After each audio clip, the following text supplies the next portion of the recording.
Hello everyone, welcome back to my channel, Grow Roots. This is Shannon and welcome to my October 2023 backyard garden tour.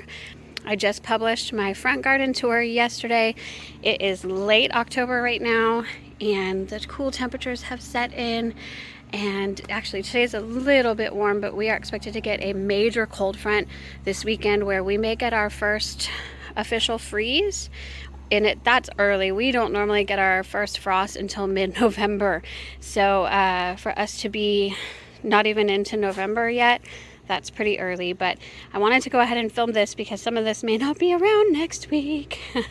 And so welcome to the garden tour. I just wanted to start off looking into our beautiful creek view. I just love it.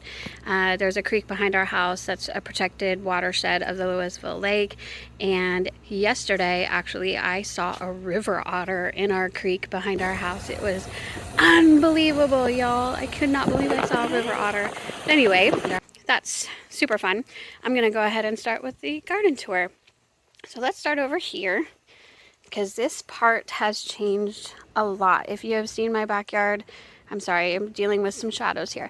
If you have seen my backyard garden tours throughout this season, then you know that this is all completely new. I used to have mums planted here, and guess what? Here they are. They were flowering when I needed to take them out in order to plant those. And I'll tell you what plants those are, but they were flowering and I just couldn't bear to kill them. So guess what? They got potted. For now, they're not. When the flowers are done, they're going to be done plants, but they are pretty. However, you can just see like how leggy they got and how crazy. Like, this is not a perfectly mounded mum in any way, shape, or form. So they came out, and in its place, I put a beautiful sedum. Let's see. It is. Okay. It is a sedum or stonecrop Mr. Goodbud. Okay, so I went and I found, I was going to do, what is the name of that plant called? Anyway, I was going to do a different variety of sedum, and then I went to the plant nursery, actually rooted in Pilot Point, and I found it, except that Autumn Joy, that's right, Autumn Joy sedum, I found it, except that I saw this one, and it just completely outshined the Autumn Joy. The Autumn Joy was a little bit leggy. This one is nice and compact, and the flowers just absolutely stand out. I think it's absolutely beautiful, and it's going here because this is kind of an area where my dogs like to go to the bathroom. Unfortunately, we all kind of have those areas of our garden that are unique and different, and plants don't usually thrive there, and that's one of them for me. And sedum, especially Autumn Joy sedum, Mr. Goodbud, all of those, they are supposed to be fine. They're salt tolerant. They're supposed to be okay with dog urine. So we'll see how that goes. The only thing that concerns me about this area is it does get a little more water than usual because it's right next to the grass border, and so it kind of gets double watered, which I am a little concerned is going to be too moist for this, but we'll see how it goes. And then these actually was all from the same $12 gallon size pot that I had gotten, but these are dwarf Mexican petunias, y'all. So Ruellia, dwarf Mexican petunia, and this variety is the pink variety. So I just spent $12. And it was all kinds. See, I probably could have divided this even more, but this part, like, the roots weren't easily divided, so I kind of kept this one by itself. But all of these other ones kind of pretty easily tore apart, and I planted them, and yeah. So here's what the dwarf pink variety of Mexican petunia flowers look like. And it's even got more buds. It went through just a little tiny bit of transplant shock, especially these two, because they're the smaller ones, but almost right away, like I said, a week ago I planted these, and almost right away they formed new buds for me. So I think they're going to be beautiful there. I think they're awesome. This area is blank, and I need something to put there. I don't know what I'm gonna do. I think it needs to be bigger, kind of to cap off the end of the garden there, but I'm still thinking on that one. I'm running out of time because we are getting our first freeze next week. But hey, I mean, if I see something, I'll still probably plant it. It will be okay. So over here, you will see the vinca that I planted from seed. Also over here, let's see, was it this way in my September garden tour? I told y'all that my limelight used to be here and it died completely. It was a very mature plant and whew, we lost it in this extreme heat. But this one that's planted in its place is a little lime, which I think will be better for this spot anyway. And this one I got on clearance for $9.98 at Callaway's. It completely defoliated, but then you can see it is completely refoliated. It's just the blooms are just a little bit fried there. That's okay. It's gonna be just fine. Over here I have my star jasmine, but I wanted to show you this native vine that is growing and producing these beautiful red berries. Look at that. I just looked it up. I'm going to put a picture of it and the name of it on the screen. The name is escaping me already. It's Carolina seed something. It's a native vine and it produces berries in the fall. Only the female plants produce berries, I read, and they're a major source of food for the birds, the native birds in the area. But I just thought that was so pretty. And if you look over here in the creek area, there's a bunch of morning glory that's wild, and then this Carolina vine as well. I think it's so pretty. It's not even mine and I get to enjoy it. There's my summer carnival hibiscus. I talked about this a lot. I just posted, or will be posting, a video very shortly on this amazing rare hibiscus find that has variegated leaves of pink, cream, and white, and it will have dark pink leaves next summer. I got this as a birthday present for myself, and I picked out this spot for it, and it's doing pretty well. So going through, I have my star jasmine vine. This is another blank area that is just a problem area for me. I planted Nepeta here and it did not survive. And even this like volunteer milkweed that's trying to grow, it's not growing well here. And I think it's because everything's in the shade, but then everything is still hot, and everything that grows high is in the sun, and it's just a really tough spot. I'm debating on what to put here as well. If you have ideas, let me know. Okay, so here's the Texas sage that is in bloom again. Look at it. Ooh, so pretty. We're about to get a ton of rain again. We just got 6 inches of rain, and I think we're gonna get more this evening and in the next couple days with this cold front. So the Texas sage is famous for letting us know that rain is coming, and mine is certainly in bloom right now. Wow. Look at that. I hope it focuses. Look at that bloom. It's so pretty. It's got like little pink specks inside of it. So pretty. All right, so coming up on this part of the garden, getting through my Texas sage. Okay, there is an echinacea plant there, which I love. I've got a dianthus that was grown from seed last spring. Still have not seen them bloom, but I'm excited for that. Hopefully soon. I've got another star jasmine growing up here. I've got my sunshine ligustrum, which I can't back up enough to show you, but I have recently pruned it and I've tree formed it. So it has just a few branches on the bottom now, and they're all tree formed up. And now that I'm looking at the underneath, I should go in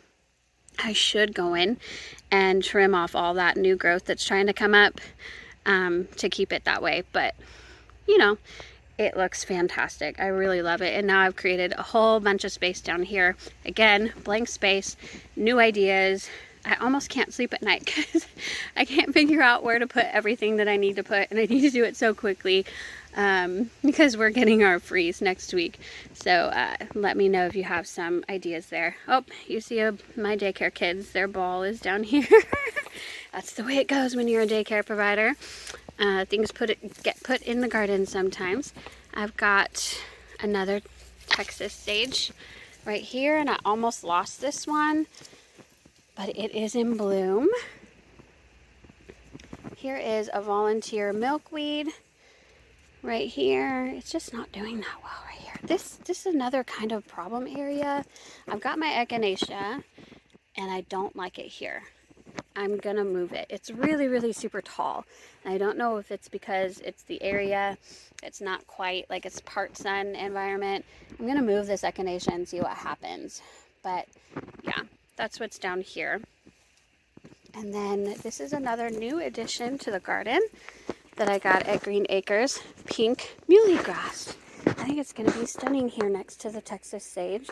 I don't know if the pink is actually coming off on camera for y'all or not, but look, it's in bloom. It's beautiful. There you go. I think you guys can probably gather the pink there.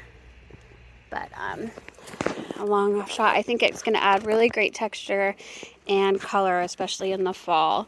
So I'm excited about that. Here's another star jasmine. Let's get back here. This is another hibiscus back here. This is my Midnight Marvel hibiscus. It has red flowers. It is supposed to have purple foliage and just hasn't for me. I guess maybe it doesn't get enough sun back here, although it is in the sun most of the day. But that's what's back here. This is its first growing season, and it has grown pretty well. It's had a hard time with grasshoppers. A hard time. You can see what they have done. But I think most of my grasshoppers are gone at this point.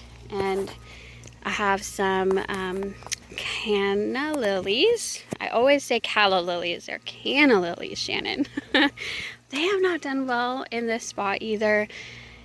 I think they like more water than they have gotten, and the extreme heat has just really hurt them. But I've got more canna lilies right there as well. Okay, so coming through my secret garden entrance in the back. This is a cute little walkway that I have going on back here, but once I'm at the end of it, I'll show you. I have my crossvine growing on trellises here. This is Tangerine Beauty crossvine, and I absolutely love it here. This is its first growing season. These guys, when I purchased them, were $12 each, and they probably only went up to here. And then now, look at them. So yeah, they're all the way up at the top of the trellis now and really filling out. It has one bloom right now. It is bloomed sporadically for me, spring through fall. This will be, I think, covered in blooms though next spring. This was the first growing season for this vine. They were all immature vines, and for it to bloom sporadically for me in itself was fantastic. There's another bloom. These were like 6 blooms right here, but they're all spent for the most part. But they're just absolutely beautiful coral color, Tangerine Beauty crossvine. Now that we're up here, this is actually another limelight that survived.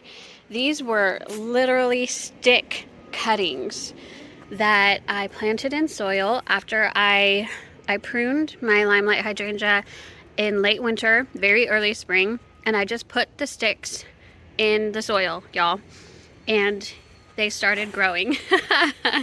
And so I need to take this out. This container is small.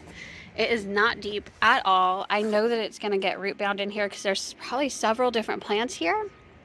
And I need to figure out what to do with them. Give them away or find a spot in the garden. I haven't decided.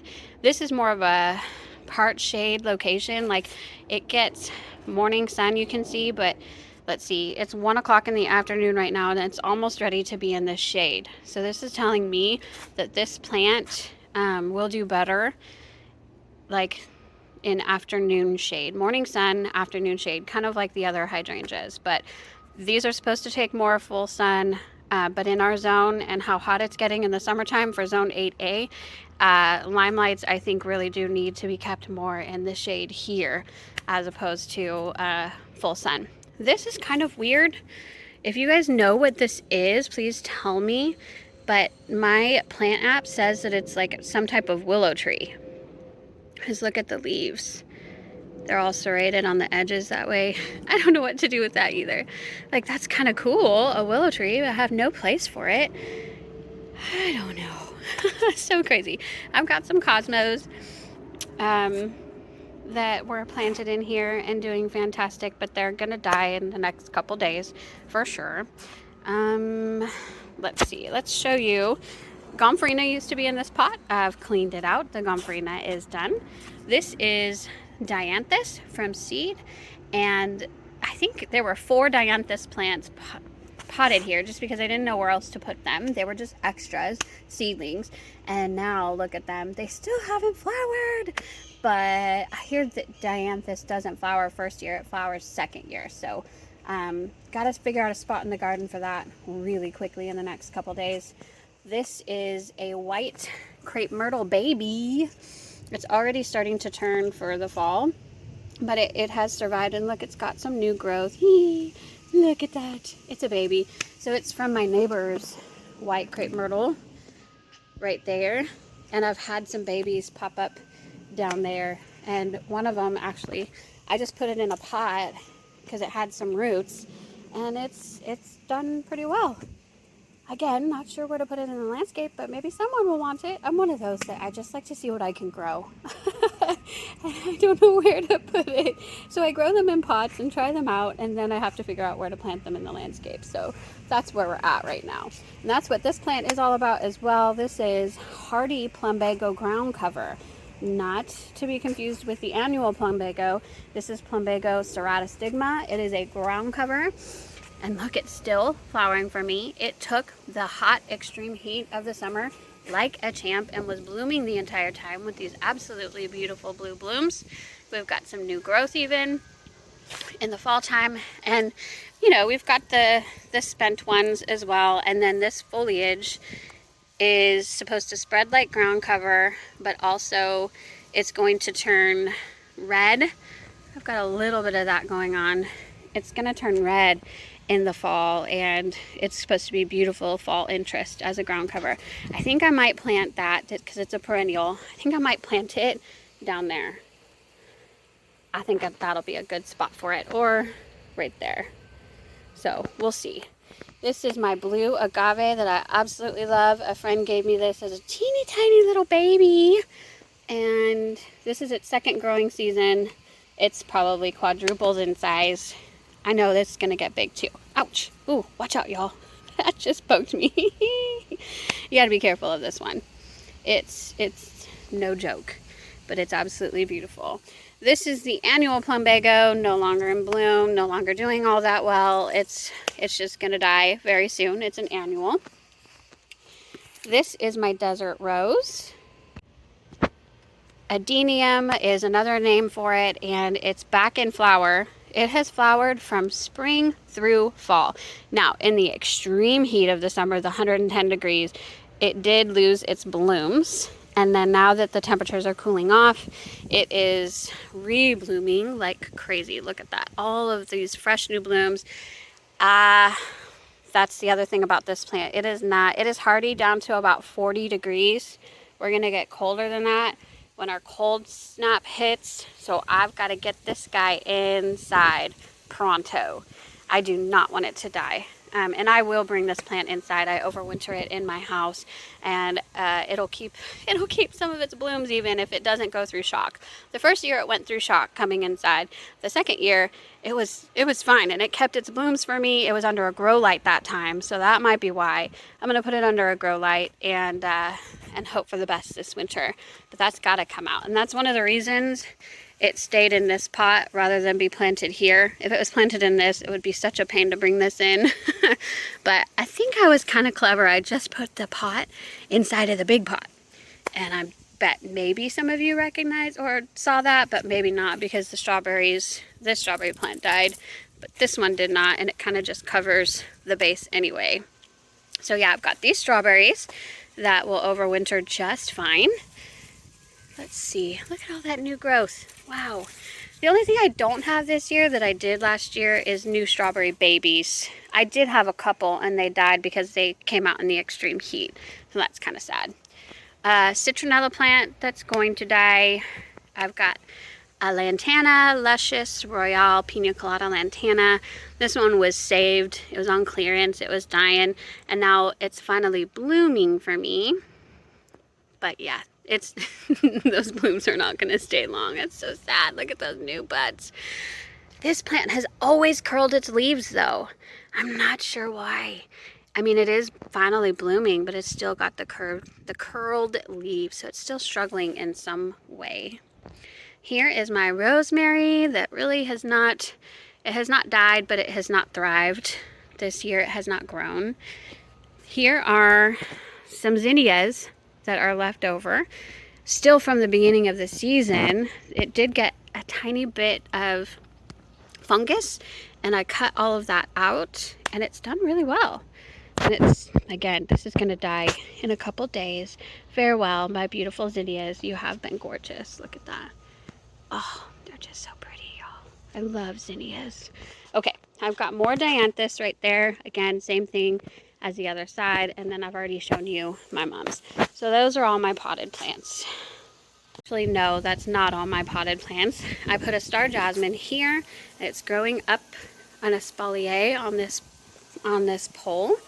It's doing really quite well. And then up here I have my hanging planters with foxtail fern and sweet potato vine. And that is a variegated sweet potato vine that's absolutely beautiful. And I started curving it around there to meet with the jasmine, which I think is kind of cool. Another container that I have right here is that it's double up pink begonia. And in the fall, this pink color has kind of gotten even deeper. In the summer, it kind of fades the pink, but in the fall, it's gotten deeper. It's just a rock star of a plant. I highly recommend Proven Winners Double Up Pink Begonia. Love them. And then I've got one of my monsteras hanging out that's got to come in as well. I've got a basil that's still going strong, but probably not for long. And then I've got these guys that, if you watched my September garden tour, I introduced you to my $1 clearance hostas. This is why they look the way that they do. They were $1 because they fried in the extreme heat. This one, though, has done amazing. Look at that. All of this is new growth. Those are the old leaves that I bought it with, but every other leaf is new growth since I bought it for $1. And this variety is Blue Label, and it's Ellerbroek hosta. So highly recommend those. Also, I took cuttings of my sweet potato vine hanging planters, and because I wanted to grow roots. I'm gonna bring these inside too. Oh, there's so much to do. There's so much to do before this freeze comes. And this is another hosta. This one I'm excited about if it makes it, because it's Elegans Blue. This is like one of the original hostas that I really wanted, and I was so happy to find it, but this one hasn't done as well, and it had a bloom stalk. I should probably clip that off, but there's no new growth at the base, which concerns me. So we'll see if it makes it. But again, the dark sweet potato vine all around, and they've grown roots and all kinds of things. So I need to pot those up and bring those inside to overwinter them. And here we are in my side garden. So here we go. Here are my canna lilies that actually did pretty well. They came up later in the season because I had no idea there was a canna lily bulb down there. It ended up being a good thing because it helped this peony. This is a peony, and because it was completely shaded by the coleus, it's done okay, although there's still some brown leaves. But my other peony that was more in full sun, it fried completely, which is understandable. This is my first experience with peonies, and now I know they need shade, or at least a couple hours of sun, but not a whole lot more than that. This is an amaryllis. Rapido amaryllis from colorblends.com that I used as a Christmas amaryllis last year. Planted it in the garden, and wow, it has taken off. It even created a new baby, but the baby's not happy with me right now. I just separated it last week, and I put it in the ground. Where did it go? Ooh, there it is. There it is. That's the baby. It's fallen over on me. Not liking life right now, but that's the baby that it created, and then this is the original plant. And they're marginal here with our winters. This is kind of a protected location, next to our foundation and then near these other plants. So I'm hoping that it will do okay this winter and that it will flower for me in the spring. So coming back around, let's see, there's a coleus baby. I had a bunch of coleus back here, but they are gone. I pulled them, they got crazy, overtaking everything, so they are gone. This is Purple Heart.